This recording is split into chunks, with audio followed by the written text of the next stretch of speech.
verdad que, salvo el domingo pasado, en que nos detuvimos un poquito para tener un culto de acción de gracias por nuestros 204 años de independencia, ¿verdad? A propósito del 18 de septiembre. Anteriormente hemos venido revisando algunas parábolas, y es así como durante un periodo de más o menos 2 meses hemos reflexionado sobre más o menos 5 o 6 parábolas.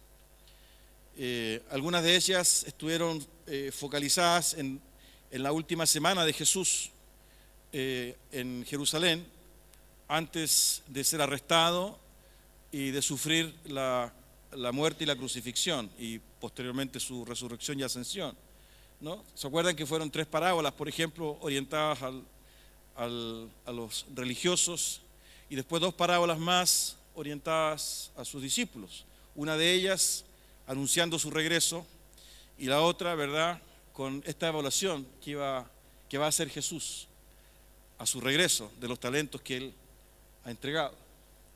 Yo quisiera que suspendiéramos un poquito, ¿verdad?, esta revisión de las parábolas de Jesús. Vamos a volver más adelante, porque quisiera compartir con ustedes algunas reflexiones sobre otras enseñanzas de Jesús que la verdad están permanentemente vigentes, y son las que se contienen en el Sermón del Monte, en el capítulo 5, 6 y 7 de Mateo. Y quisiera que en los próximos domingos pudiésemos compartir algunas reflexiones sobre este sermón, sobre esta enseñanza de Jesús, y la verdad que como práctica de reflexión, ¿verdad?, de iglesia comunitaria, es fundamental revisarlo cada cierto tiempo, porque nos recuerda derechamente esta declaración de principios, este articulado, por decirlo de alguna forma, de cómo Jesús entiende y cómo Jesús enseñó lo que debía ser su reino, y sobre todo los súbditos de su reino, es decir, los discípulos. Y yo sé que ustedes van a estar de acuerdo conmigo, porque lo hemos compartido ya anteriormente. Si hay algo de lo cual hoy día nosotros debiéramos entender que estamos en deuda con el Señor como iglesia, es precisamente de una forma de vida distinta, o de un concepto de discipulado en medio de una sociedad y de una cultura que definitivamente rechaza a Dios, no cree en Dios, cuestiona a Dios, ¿verdad?, y que hace que este evangelio o este cristianismo sea muy difícil de vivir, ¿no? Uno de los capítulos que abordamos con los hermanos que se van a bautizar, entre paréntesis, el próximo domingo, ese es otro aviso importante, el próximo domingo comienzan las clases de bautismo.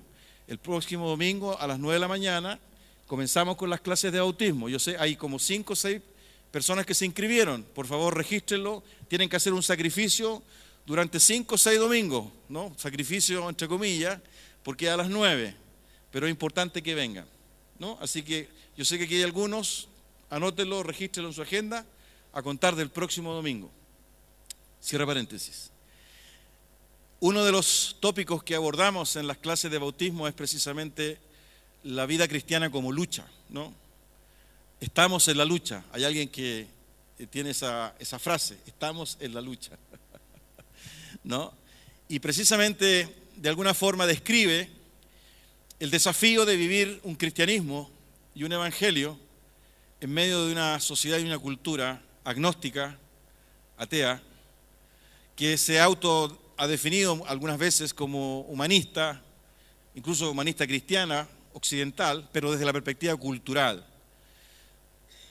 Y el desafío que tenemos en el Sermón del Monte es algo absolutamente diferente, distinto.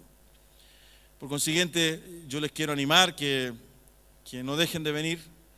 Van a ser algunos 4 o 5 domingos, y vamos a tocar algunos tópicos fundamentales del Sermón del Monte. Por ejemplo, el carácter del discípulo de Jesús, la conducta, ¿no?, del discípulo de Jesús. Y vamos a acuñar fuertemente, como lo hemos venido haciendo ya más de 2 años, este concepto de discípulo, más que de cristianos, ¿no? De modo que va a ser interesante poder redescubrir, repensar y volver a tener presente, ¿verdad?, estas enseñanzas de Jesús. Y yo quiero que abra su Biblia, por favor, en el capítulo 5 de Mateo, y vamos a leer desde el versículo 1 al versículo 12, pero solamente vamos a detenernos en el día de hoy en los primeros 2 versículos del capítulo 5, ¿no? Que básicamente es la introducción, porque evidentemente esta enseñanza de Jesús está en un contexto. No fue una enseñanza, ¿verdad?, que se le ocurrió a Jesús en su momento, sino que está en la lógica del propósito de Dios para su pueblo, ¿no? Abra su Biblia entonces, capítulo 5 de Mateo, y vamos a leer del versículo 1 al 12. Viendo la multitud, subió al monte, y sentándose vinieron a él sus discípulos, y abriendo su boca les enseñaba diciendo: Bienaventurados los pobres en espíritu, porque de ellos es el reino de los cielos. Bienaventurados los que lloran, porque ellos recibirán consolación. Bienaventurados los mansos, porque ellos recibirán la tierra por heredad. Bienaventurados los que tienen hambre y sed de justicia, porque ellos serán saciados. Bienaventurados los misericordiosos, porque ellos alcanzarán misericordia. Bienaventurados los de limpio corazón, porque ellos verán a Dios. Bienaventurados los pacificadores, porque ellos serán llamados hijos de Dios. Bienaventurados los que padecen persecución por causa de la justicia, porque de ellos es el reino de los cielos. Bienaventurados sois cuando por mi causa os vituperen y os persigan y digan toda clase de mal contra vosotros, mintiendo. Gozaos y alegraos, porque vuestro galardón es grande en los cielos, porque así persiguieron a los profetas que fueron antes de vosotros. Señor, necesitamos tu dirección. Por favor, Padre amado, Señor, es tu palabra, y quién mejor que tú y tu Santo Espíritu que nos puedan guiar, Señor, al correcto entendimiento, Señor, de lo que tú has permitido quedase revelado hasta nuestro tiempo. Señor, una enseñanza tan leída, tan enseñada, tan predicada.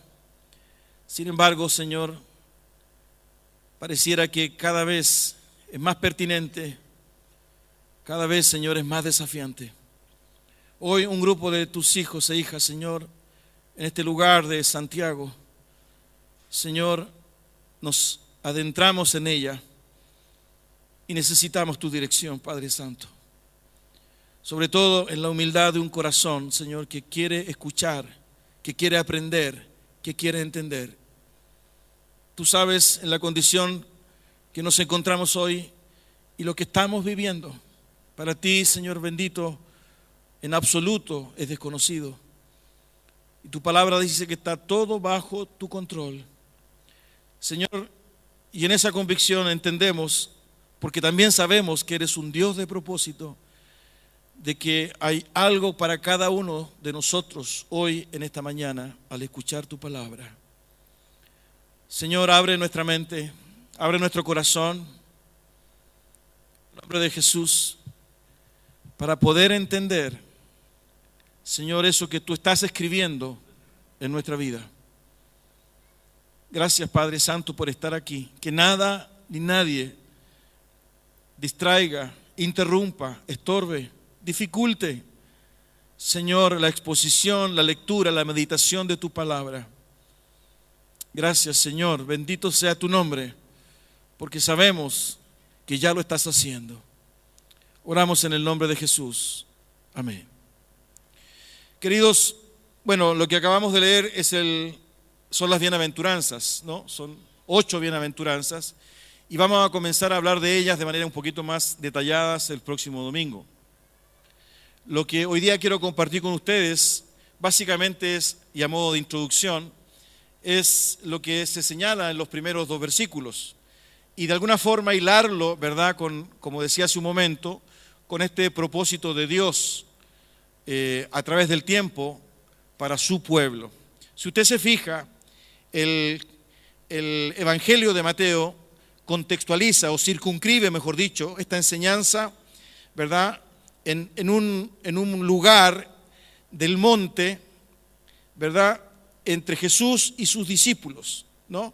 Es decir, pareciera, si usted se fija un poquito, en el capítulo anterior, en el capítulo 4, Jesús ya había comenzado su ministerio. Mira lo que dice el capítulo 4, versículo 23 de Mateo, dice: y recorrió Jesús toda Galilea, enseñando en las sinagogas de ellos y predicando el evangelio del reino y sanando toda enfermedad y toda dolencia en el pueblo. Y se difundió su fama por toda Siria, y le trajeron todos los que tenían dolencias, los afligidos por diversas enfermedades y tormentos, los endemoniados, lunáticos y paralíticos, y los sanó. Y le siguió mucha gente de Galilea, de Decápolis, de Jerusalén, de Judea y del otro lado del Jordán. Jesús ya había comenzado su ministerio, según el relato del capítulo 4 de Mateo, y la gente lo seguía, la gente, ¿verdad?, se agolpaba, su fama se había difundido, Jesús estaba enseñando, Jesús estaba sanando, Jesús estaba liberando. Y al comienzo del capítulo 5 dice: viendo la multitud subió al monte. Es decir, parecía que en Jesús estaba en ese momento a puertas de enseñar, ¿verdad?, esta declaración de principios de su reino, la necesidad de estar con aquellos que de alguna forma debían ser los que debían recibir esta enseñanza. Y pareciera que Él se retira y se aparta y se concentra en ese momento tan solo con sus discípulos. Por consiguiente, esto ya de alguna forma nos está enseñando y nos está mostrando que este Sermón del Monte, que es ampliamente conocido, del cual se han escrito muchos comentarios, ¿verdad?, está circunscrito a un grupo de personas que no era la multitud, que no eran, ¿verdad?, las masas de personas que le seguían, que le buscaban, sino que básicamente señala estos primeros versículos del capítulo 5 Mateo, que estaba orientado a sus discípulos.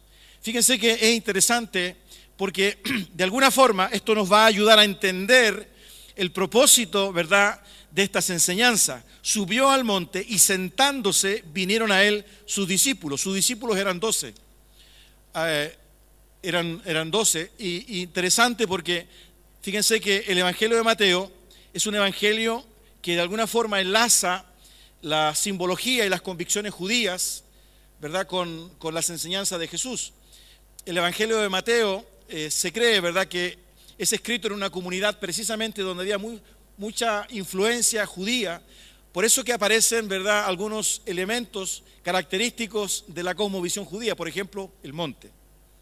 Y hay una especie de paralelo, ¿verdad?, entre este Jesús que sube al monte con Moisés, que precisamente en el monte es donde recibía las enseñanzas que Dios le daba para transmitir a su pueblo de Israel.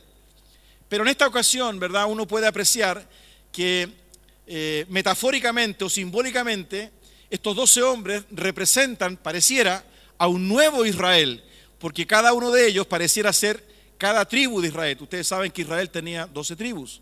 Pero al igual que Moisés, Jesús sube y es Él, en definitiva, el que comparte estas enseñanzas a este, paréntesis, nuevo Israel. Ya no es el Israel de Moisés, ya no son, ¿verdad?, esas enseñanzas que aparecen en la Torá, que aparecen en el Antiguo Testamento, sino que, al igual que Moisés, Jesús sube al monte, pero comparte las enseñanzas de su reino, comparte, ¿verdad?, esta reflexión a este nuevo Israel representado por estos 12 hombres. Desde esta perspectiva, ¿verdad?, uno puede entender una continuidad, ¿verdad?, desde el Antiguo Testamento y hasta el Nuevo Testamento de lo que significaba el advenimiento de Jesucristo, ¿verdad?, en su encarnación. Y desde esa perspectiva, ¿verdad?, es importante entender que este sermón está orientado a sus discípulos, a su pueblo. a estos 12, que de alguna forma, ¿verdad?, representan esta continuidad, entre comillas, de Israel, pero que también representan un poco la antesala de lo que sería, años más tarde, la iglesia, hasta el día de hoy. Por consiguiente, si uno analiza ese momento, es un momento histórico importante que Jesús ha aislado, ¿verdad?, de la influencia de la muchedumbre, de la multitud, que se ha apartado, ¿verdad?, y que entrega a estos 12 hombres que de alguna forma son la continuidad, ¿verdad?, entre este Israel que siempre quiso Dios tener como testimonio en medio de los pueblos, ¿verdad?, la antesala de la iglesia, un testimonio, ¿verdad?, de santidad, un testimonio de elección, y que comienza, ¿verdad?, en estas enseñanzas para con estos discípulos. Por consiguiente, todo lo que Jesús enseña en el Sermón del Monte, capítulo 5, capítulo 6 y capítulo 7 de Mateo, es para sus discípulos. Y esto es importante entenderlo porque aparecen, ¿verdad?, enseñanzas y reflexiones de Jesús que lamentablemente, ¿verdad?, han sido interpretadas como normas éticas de conductas, ¿verdad?, que el ser humano, entre comillas, o el cristiano, este concepto cultural de cristianismo, debiera desempeñar y desarrollar. Y la verdad que cuando uno las mira, son tremendamente difíciles de alcanzar si es que no hay una relación personal y un nacimiento, ¿verdad?, de nuevo, una experiencia transformadora en el corazón por parte de este mismo Señor Jesucristo. Jesús plantea en el Sermón del Monte, por ejemplo, que no hay que resistir al que es malo, sino que si te pegan, ¿verdad?, en una mejilla, tú tienes que poner la otra. Jesús plantea definitivamente, ¿verdad?, estándares de conducta y de principios que son tremendamente complejos y difíciles de alcanzar. Hay autores como John Stott, por ejemplo, que plantean derechamente que son elementos, son principios, son normas que definen lo que él ha llamado una contracultura cristiana. De hecho, las bienaventuranzas, que son 8 que acabamos de leer, ¿verdad?, plantean definitivamente, por ejemplo, rasgos, características, ¿verdad?, cualidades, virtudes esperables en aquellos que se definen como discípulos de Jesús. Habla de los de limpio corazón, habla de los mansos, habla de los pacificadores, habla de los que lloran, habla de los que son pobres en espíritu.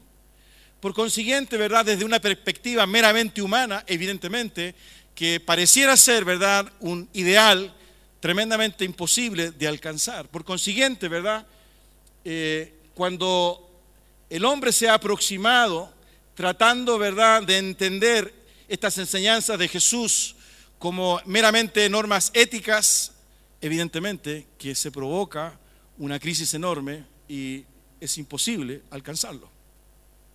Porque hay una experiencia previa, precisamente para poder vivirlas, para poder atesorarlas, para poder lograrlas, ¿no? Y ese elemento de alguna forma nos permite entender que estas enseñanzas de Jesús son para sus discípulos. Es decir, son para aquellos, ¿verdad?, que se definen como la comunidad de Jesús, aquellos que han sido alcanzados por una relación personal y de transformación, aquellos que lo han dejado todo. Si usted revisa el capítulo 4, por ejemplo, usted se va a dar cuenta del llamado de Pedro y del llamado de Andrés, su hermano, del llamado de Jacobo y de Juan, ¿verdad?, que eran 4 de los 12 discípulos que dejan absolutamente todo. Es decir, la condición de discípulo, ¿verdad?, va más allá del mero hecho de escuchar o de simpatizar, ¿verdad?, o de querer adherir, ¿verdad?, con el credo y con la fe y con la convicción, sino que básicamente hay una transformación profunda de vida, hay una renuncia total de vida que de alguna forma marca la vida del discípulo, es decir, de aquellos que escuchan estas enseñanzas de Jesús y que quieren vivir estas enseñanzas de Jesús y que quieren escuchar estas enseñanzas de Jesús y que quieren atesorar estas enseñanzas de Jesús. Por eso que es importante entender, ¿verdad?, que debe haber una definición previa, precisamente antes de acercarnos y de adentrarnos en cada una de estas enseñanzas. Jesús mismo lo dijo, y me parece que fue ahí en el Evangelio de Mateo, cuando, no sé si usted se recuerda, ¿verdad?, pero es cuando, abra su Biblia, por favor, en Mateo, me parece que es el capítulo 23.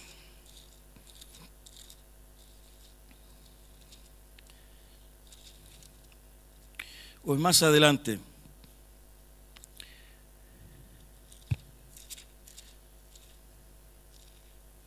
Es cuando él quiere ir a Jerusalén y Pedro, ¿verdad?, le dice, por favor no vayas, Jesús, ¿no?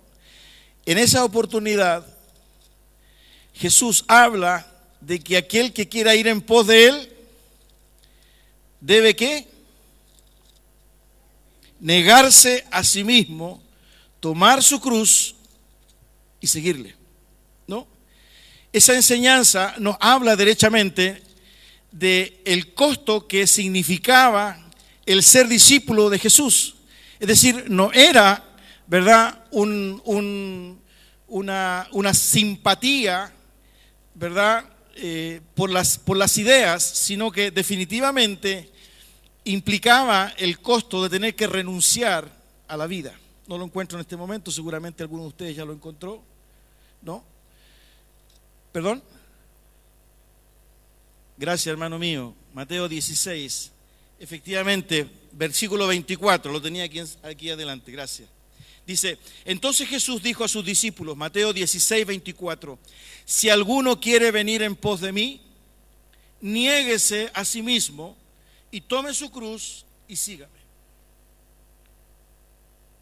Si alguno quiere venir en pos de mí, niéguese a sí mismo y tome su cruz y sígame. Porque todo el que quiera salvar su vida, la perderá. Y todo el que pierda su vida por causa de mí, la hallará. Derechamente Jesús plantea el desafío, ¿verdad?, de lo que es ser discípulo de él. Hermanos míos, y aquí podemos estar, y me encantaría seguir estando, ¿verdad?, un par de horas más, profundizando este concepto.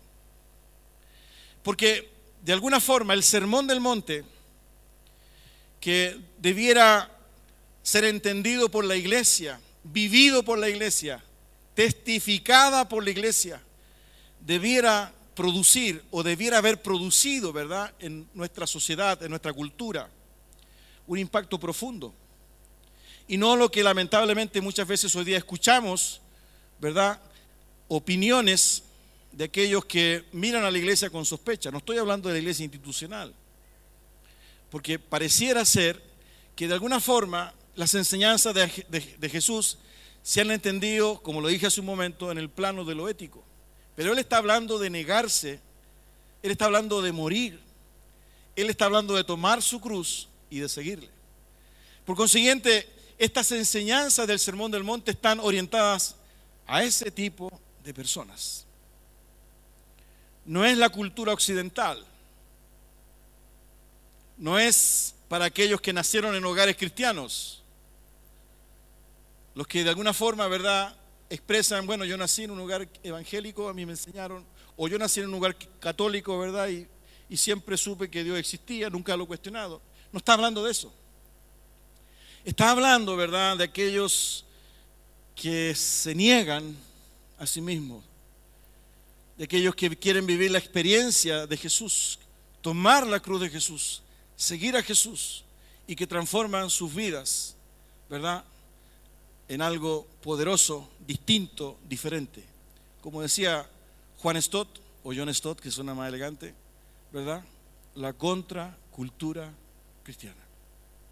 Y fíjense que eso sería tal vez como primer elemento, pero como segundo elemento, el entender esto de alguna forma nos debe hacer revisar el plan de Dios a través de la historia del hombre para darnos cuenta que lo que Jesús está compartiendo, ¿verdad?, no es algo nuevo, sino que es algo que ha estado en el corazón de Dios desde el comienzo, incluso desde el llamado que le hace a Abraham, cuando expresa ahí en el capítulo 12 de Génesis, si usted busca en su Biblia, por favor, en el capítulo 12 de Génesis,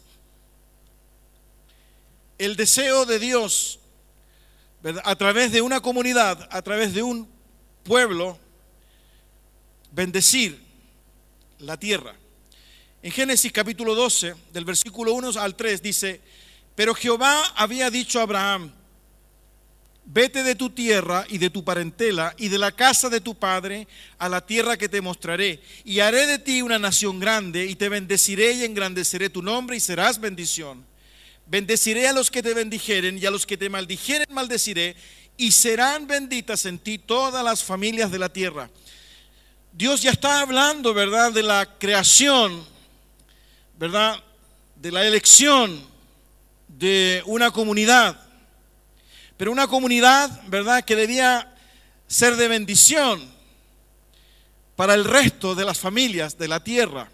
Es decir, hay un propósito, ¿verdad?, en esta enseñanza, en este llamado que Dios hace a Abraham de formar parte o de ser el comienzo, ¿verdad?, de un grupo, de una familia, de una comunidad, de una congregación, incluso por ahí en algunas partes del Antiguo Testamento lo menciona, que iba a ser de bendición. Pero esta elección de Dios en esta comunidad, ¿verdad?, debía marcar derechamente la diferencia. Estaba en el plan y en el propósito de Dios. Y de esta forma, ¿verdad?, se empieza a plasmar y a construir esta comunidad que se llamó el pueblo de Israel. Usted conoce la historia, ¿verdad? Usted puede leer los siguientes capítulos de Génesis para entender cómo se fue plasmando, ¿verdad?, y cómo se fue constituyendo esta comunidad, este pueblo de Dios, conforme al propósito de Él de bendecir, ¿no?, al resto de los pueblos, al resto de las familias. Es decir, un pueblo que estaba llamado a marcar la diferencia. Fíjense que este concepto que acabo de mencionar, Dios claramente se lo señala a Israel ahí en el libro de Levíticos. Mire, abra su Biblia en Levíticos capítulo 18. En Levíticos capítulo 18, el pueblo evidentemente ya ha sido formado, está Moisés en el escenario y aparece, ¿verdad?, este propósito de Dios para Israel. Cuando lo saca, ¿verdad?, de la tierra de Egipto después de haber estado 430 años en esclavitud, ¿verdad? Dios le dice a Moisés, estoy leyendo Levíticos 18 del 1 al 4, habló Jehová a Moisés diciendo: habla a los hijos de Israel y diles: yo soy Jehová vuestro Dios. No haréis como hacen en la tierra de Egipto, en la cual morasteis, ni haréis como hacen en la tierra de Canaán, a la cual yo os conduzco, ni andaréis en sus estatutos. Mis ordenanzas pondréis por obra, y mis estatutos guardaréis, andando en ellos, yo Jehová vuestro Dios. Dios comienza, ¿verdad?, a sentar en la mente y en el corazón de su pueblo Israel la diferencia que debía haber en ellos respecto de los otros pueblos. Dios los había escogido, Dios los había liberado, pero con un propósito. Si usted revisa Éxodos capítulo 19, que es otro pasaje donde aparece el propósito de Dios para este pueblo, en Éxodos capítulo 19, mira lo que dice versículos 4, 5 y 6. Vosotros visteis lo que hice a los egipcios y cómo os tomé sobre alas de águilas y os he traído a mí. Ahora pues, si diereis oído a mi voz y guardareis mi pacto, vosotros seréis mi especial tesoro sobre todos los pueblos, porque mía es toda la tierra. Y vosotros me seréis un reino de sacerdotes y gente santa. Vosotros seréis, versículo 5, mi especial tesoro sobre todos los pueblos. Vosotros me seréis un reino de sacerdotes y gente santa.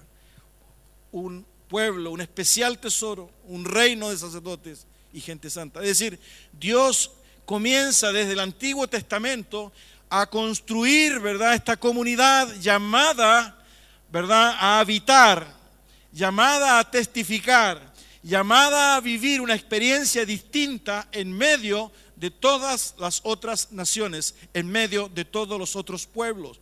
Ustedes son algo especial para mí. Por favor, no vayan a hacer lo que veían ustedes se hacía en Egipto, ni tampoco vayan a hacer, ¿verdad?, lo que van a ver en Canaán, hacia donde yo los llevo. Ustedes tienen que hacer lo que yo les voy a decir, porque para mí ustedes son un especial tesoro. Yo quiero que ustedes sean una nación de gente santa, sacerdotes. Es el propósito de Dios. Y propósito que de alguna forma Él ha plasmado en Abraham cientos de años antes. A través de ti y de tu simiente voy a bendecir las familias de la tierra. Este propósito es un propósito hermoso que está en el corazón de Dios, que a partir de una comunidad, que a partir de lo que es su pueblo, los que son suyos, puedan bendecir a otros. ¿Se acuerdan que en algún momento también lo dijimos respecto de la primera comunidad que Dios creó? ¿Cuál fue la primera comunidad? Fue el matrimonio.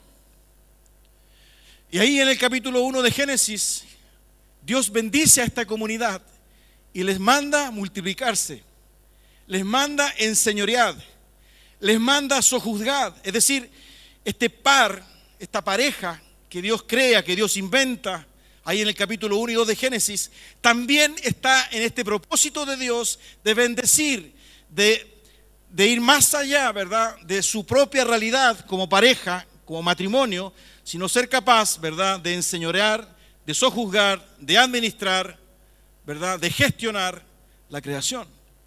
Está en el capítulo 1.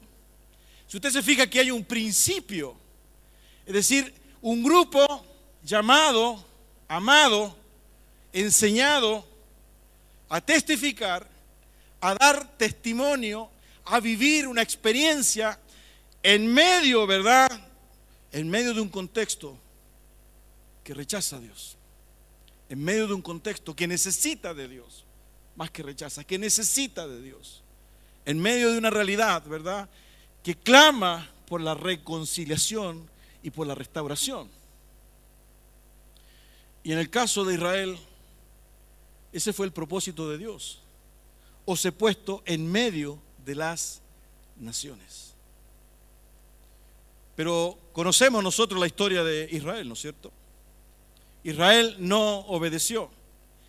Y miren lo que nosotros encontramos tristemente en la misma palabra de Dios, cómo Israel rechaza. Por ejemplo, el Salmo 106. Si usted abre su Biblia en el Salmo 106, versículos 35 y 36. En el Salmo 106,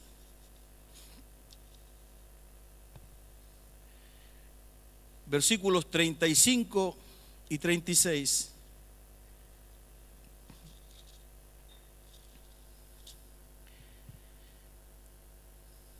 Antes se mezclaron con las naciones y aprendieron sus obras y sirvieron a sus ídolos, los cuales fueron causa de su ruina. Sacrificaron sus hijos y sus hijas a los demonios y derramaron la sangre inocente, la sangre de sus hijos y de sus hijas, que ofrecieron en sacrificio a los ídolos de Canaán, y la tierra fue contaminada con sangre. Se contaminaron así con sus obras y se prostituyeron con sus hechos. El pueblo de Israel rechazó, el pueblo de Israel no obedeció, el pueblo de Israel no mantuvo, ¿verdad?, ese precepto de Dios de mantenerse santos. Fíjense el propósito de Dios en Levíticos capítulo 20, para poder contrastarlos con lo que acabamos de leer aquí en el Salmo 106. Miren en Levíticos capítulo 20.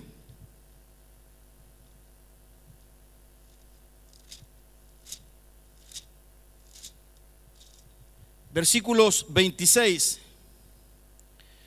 Levíticos 20, 26. Habéis pues de serme santos, porque yo Jehová soy santo, y os he apartado de los pueblos para que seáis míos. Habéis pues de serme santos, porque yo Jehová soy santo, y os he apartado de los pueblos para que seáis míos. El propósito de Dios, fíjense que está definiendo ese versículo que acabamos de leer, lo que es santidad. Os he apartado para mí. Pero conforme a lo que acabamos de leer en el Salmo 106, el pueblo de Israel hizo exactamente lo contrario. Es decir, esa comunidad que fue apartada por Dios, esa comunidad, ¿verdad?, que conforme al corazón de Dios habían planes de prosperidad y de bendición, no solo para ellos, sino que para el resto de las naciones, se truncó precisamente por la desobediencia, por la idolatría, por la incredulidad del pueblo de Israel. Surge entonces la iglesia, que fue precisamente este deseo de Dios, ahora en la iglesia, en el verdadero Israel, plasmar este principio de bendición, este principio de testimonio de lo que es su reino. Incluso Pablo lo entiende, ¿verdad?, y lo explica en Romanos, cuando él habla de los que son realmente judíos. Los que estudiamos Romanos nos acordaremos seguramente de la cita, ¿no es cierto? Yo sé que hay varios, ¿se acuerdan? ¿En qué capítulo de Romanos está eso? Abra su Biblia en Romanos capítulo 2. Espero no haberme equivocado. Romanos capítulo 2. Miren lo que dice Pablo. Capítulo 2, versículos 28 y 29. Romanos 2, 28 y 29. Dice, pues no es judío el que lo es exteriormente, ni es la circuncisión la que se hace exteriormente en la carne, sino que es judío el que lo es en lo interior, y la circuncisión es la del corazón, en espíritu, no en letra, la alabanza del cual no viene de los hombres, sino de Dios. Dios entonces levanta un nuevo Israel, donde el judío ya no es el judío de la carne, sino que es judío el del corazón. Y ahí aparecemos nosotros, que no somos judíos de la carne, pero sí hemos sido, ¿verdad?, circuncidados en el corazón, porque es en el corazón en que Dios ha hecho la obra en nosotros, al creer y al confiar en Cristo Jesús como Señor nuestro. ¿Se dan cuenta, no? Cómo Dios, a través de la historia del hombre, va conformando un propósito y va plasmando ese plan, ¿verdad?, de conformar un pueblo, una congregación, una comunidad con un propósito y con un sentido de dar testimonio de lo que es su reino. No le resultó con el pueblo de Israel. Pablo lo dice en el capítulo de Romanos, que la transgresión y la incredulidad de Israel fue una bendición para nosotros.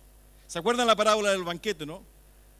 Cuando se invita a los invitados y ellos no quisieron asistir, y como no quisieron asistir, ¿verdad?, el señor del banquete dijo, bueno, vayan y busquen a los mendigos, ¿no?, a los ciegos, a los cojos, a los pobres. Ahí estamos nosotros. Ahí estamos nosotros. Pero el propósito de Dios es el mismo. Por eso que cuando nos acercamos, queridos, al Sermón del Monte, nos estamos acercando nada más ni nada menos a una nueva confirmación de un plan y de un propósito de Dios para su comunidad, ¿verdad?, como testimonio en medio de una sociedad y de una cultura que le rechaza, que no le cree, que es incrédula. Por consiguiente, estos versículos que hemos compartido, ¿verdad?, que comienzan de alguna forma a delinear este plan de Dios desde el Génesis, alcanzan a nuestra propia vida en el día de hoy.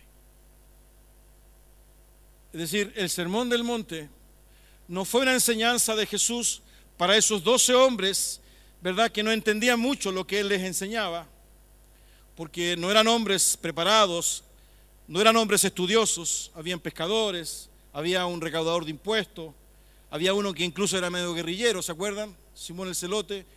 Claro, él quería conquistar el poder y vencer a los romanos, ¿verdad?, con sangre, sudor y fuego. Bueno, en ese tiempo no había armas armas de fuego. Pero la concepción política de los celotes en aquella época era conquistar el poder, ¿verdad?, a través de las armas. De modo que estos 12 hombres escucharon estas enseñanzas. Muy probablemente no entendieron mucho. Sin embargo, se estaba plasmando y el Espíritu Santo permitió que estas enseñanzas de Jesús quedasen reveladas hasta nuestro tiempo para que entendiésemos que hoy día hay un nuevo Israel, que son los que han sido circuncidados en el corazón, no en el prepucio, porque ustedes saben que los judíos se circuncidan al 8º día en el prepucio, en el pene, ¿no? Y esa es la marca del pacto antiguo. Por eso que Pablo habla de una nueva marca, de una nueva circuncisión, que es la del corazón. Y el verdadero judío, dice, en el fondo, el verdadero pueblo escogido es aquel que tiene esa marca en el corazón, es decir, aquel que ha entregado su vida a Cristo y que ha tenido una experiencia de transformación y que ha sido perdonado por la sangre de Cristo que fue derramada en la cruz del Calvario y que ha clamado y ha pedido perdón y ha aceptado a través del arrepentimiento la obra de Dios en su vida. Es decir, si usted se fija, una vez más se ha estado conformando este pueblo de Dios, que ahora ya no es el pueblo judío por nacimiento, ¿verdad?, o por espacio geopolítico, o por herencia, o por genética, sino que es por la obra de Dios, aquellos que han nacido de Dios. Nacido de Dios. Este concepto también lo entendió Juan en el capítulo 1. Si usted revisa Juan capítulo 1, este concepto de ser nacido de Dios, Juan capítulo 1,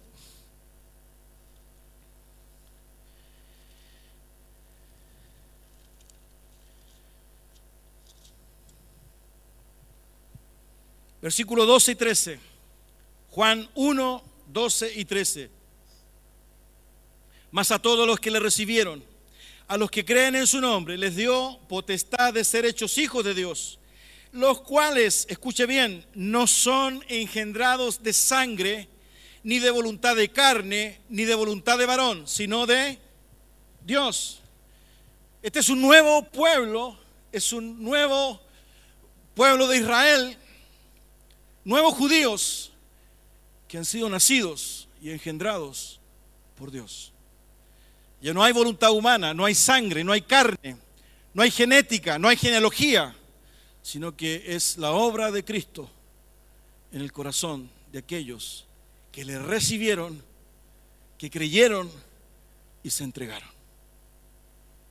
Para ellos ese es el sermón del monte. Para ellos es el sermón del monte. Si usted no ha recibido esa experiencia de Cristo en su vida, el sermón del monte no es para usted. Entonces, cuando aparezca, ¿verdad?, la primera bienaventuranza, bienaventurados los pobres en espíritu, si usted no ha nacido en el Señor, esa enseñanza no es para usted. Porque de alguna forma Jesús ha continuado con este propósito de Dios y hoy está a puertas de la creación de esta nueva Israel que es la iglesia. Y estos nuevos israelitas, por decirlo de alguna forma, ¿no?, aquellos que son circuncidados en el corazón, los que son nacidos de Dios, no por voluntad humana, no por la sangre, necesariamente deben vivir como Dios quiso que viviesen en su momento los primeros israelitas. Sed pues santos, porque yo soy santo. Y mira, así también lo entendió Pedro. Si tú abres tu Biblia, en la primera carta de Pedro,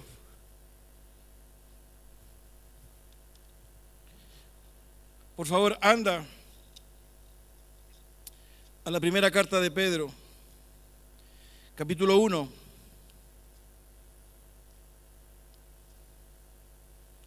Versículos 15 y 16. La primera carta de Pedro, capítulo 1, versículos 15 y 16. Sino como aquel que os llamó es santo, sed también vosotros santos en toda vuestra manera de vivir, porque escrito está: Sed santos, porque yo soy santo. Sed también vosotros santos en toda vuestra manera de vivir. ¿Qué significa ser santos en toda vuestra manera de vivir? Cuando Dios le dice a Israel, yo los he apartado, ¿verdad?, del resto de los pueblos para que seáis míos, Dios está definiendo precisamente ese concepto de santidad. Santidad significa apartados para el Señor. Sed pues santos en toda vuestra manera de vivir. Es decir, queridos, el Sermón del Monte, las personas que estaban ahí, el alcance de las enseñanzas, la visión que Dios tenía en la conformación de su iglesia, los principios, ¿verdad?, fundacionales, la obra de Dios, si usted se fija, es exactamente la misma. De modo que cuando nosotros leemos el Antiguo Testamento, cuando nosotros leemos los planes de Dios para con Israel, cuando nosotros leemos estos liderazgos como el de Moisés, el de Aarón y de otros más, cuando nosotros vemos cómo el pueblo rechaza a Dios, cómo desobedece a Dios, y se va construyendo la historia de la redención hasta que llega Jesucristo mismo, que es la máxima expresión, ¿verdad?, del Evangelio, es la palabra misma de Dios, el Verbo. Nosotros podemos entender hasta el día de hoy que Dios no ha cambiado. Que si tú crees ser cristiano y si tú te defines como discípulo o discípula, el Sermón del Monte es para ti. Por consiguiente, ¿verdad?, ya no te puedes aproximar al Sermón del Monte como un albur. No, yo no soy Jesucristo. El Señor sabe que yo soy un ser humano como cualquier otro y que cometo pecados y tenemos esa visión mediocre de resignarnos y de conformarnos a seguir viviendo en la realidad de prácticas, de principios, de valores que son anticristianos, que son anti-evangelio, pero como somos limitados y frágiles, asumimos que tenemos que vivir condenados a eso. Si pensamos eso, ¿verdad?, algo no está bien en nosotros. Y el Sermón del Monte, mejor no leerlo. Porque si nos acercamos al Sermón del Monte, tenemos que creer definitivamente que es el desafío que Jesús coloca, ¿verdad?, en medio de su iglesia para poder vivir el Evangelio, el verdadero Evangelio, en medio de una generación idólatra, pagana, que rechaza y cuestiona y desobedece a Dios. Y no estoy hablando de Alianza Cristiana y Misionera, no estoy hablando de los canutos, ni estoy hablando de los católicos. Estoy hablando del Dios de la vida, el Dios creador, que desde principio a fin ha manifestado su gracia, su amor y su misericordia, manifestándola a un grupo como testimonio de bendición para alcanzar a otros. Jesús le dijo a sus discípulos, no me elegisteis vosotros a mí, sino que yo os elegí a vosotros. Mira, abre tu Biblia en Juan capítulo 15.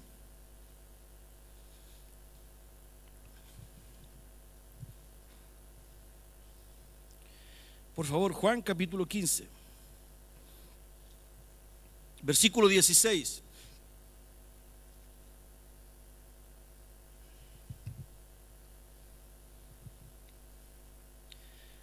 No me elegisteis vosotros a mí, sino que yo os elegí a vosotros y os he puesto para que vayáis y llevéis fruto, y vuestro fruto permanezca. Yo os elegí a vosotros, yo os he puesto para que vayáis y llevéis fruto, y vuestro fruto permanezca. El plan de Dios sigue siendo el mismo. Sigue siendo el mismo. No es que Dios se equivocó. Al contrario, lo que pasa es que la gracia y la voluntad de Dios, el amor de Dios, alcanzó nuestra vida y nos permitió a través de Jesucristo poder entrar a esta realidad de vida. Por eso que cuando nos adentremos con mayor detalle en el Sermón del Monte, tú tienes que tomar una decisión antes. ¿Cómo lo vas a escuchar? ¿Cómo lo vas a leer? ¿Es un desafío para ti? ¿Tú te has definido como discípulo, como cristiano, como cristiana? ¿O tú eres un simpatizante y has pensado que el cristianismo es una ideología o es una filosofía de vida? Jesús comienza a hablar a partir del nuevo nacimiento. Entonces la pregunta es, ¿naciste de nuevo? ¿Naciste de nuevo? ¿Naciste de nuevo? ¿Eres engendrado o eres engendrada por Dios? A lo mejor no entiendes estos conceptos. A lo mejor no entiendes. Y hubo un hombre, ustedes se recuerdan de Nicodemo, ¿no es cierto? Un hombre que dialogó con Jesús. Él era un fariseo, un tipo que tenía 3 doctorados, tenía MBA, era trilingüe, asesor, ¿verdad?, de Barack Obama, pero no entendía este diálogo. Y mira lo que Jesús le dice en Juan capítulo 3.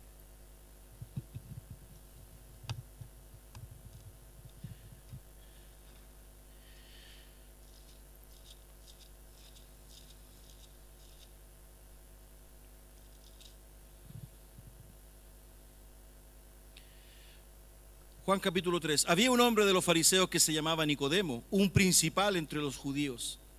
Este vino a Jesús de noche y le dijo: Rabí, sabemos que has venido de Dios como maestro, porque nadie puede hacer estas cosas o estas señales que tú haces si no está Dios con él.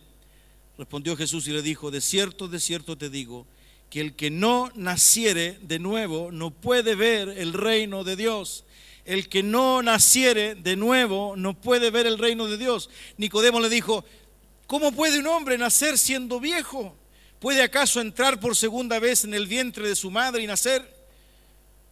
Respondió Jesús: de cierto te digo, que el que no naciere de agua y del Espíritu no puede entrar en el reino de Dios. Lo que es nacido de la carne, carne es, y lo que es nacido del Espíritu, Espíritu es. No te maravilles de que te dije: os es necesario nacer de nuevo. El viento sopla de donde quiere y oye su sonido, mas ni sabes de dónde viene ni a dónde va. Así es todo aquel que es nacido del Espíritu. Respondió Nicodemo y le dijo: ¿cómo puede hacerse esto? Versículo 9. Jesús le respondió: ¿eres tú maestro de Israel y no sabes esto?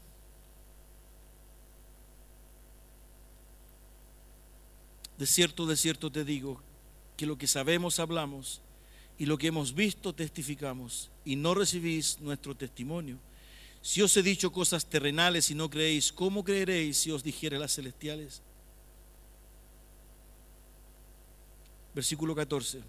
Y como Moisés levantó la serpiente en el desierto, así es necesario que el Hijo del Hombre sea levantado, para que todo aquel que en él cree no se pierda, mas tenga vida eterna. Y ahí surge este hermoso versículo: porque de tal manera amó Dios al mundo, que ha dado a su único Hijo, para que todo aquel que en él crea no se pierda, mas tenga vida eterna. Hermanos queridos, un evangelio del cual hemos hablado y escuchado tal vez muchos años. Lo que he leído ha sido algo nuevo para usted. Lo que hemos leído, es necesario invitar a algún conferencista internacional que nos venga a explicar y hablar así, porque pareciera que cuando escuchamos nosotros a alguien que habla así, le concedemos mayor autoridad, ¿no?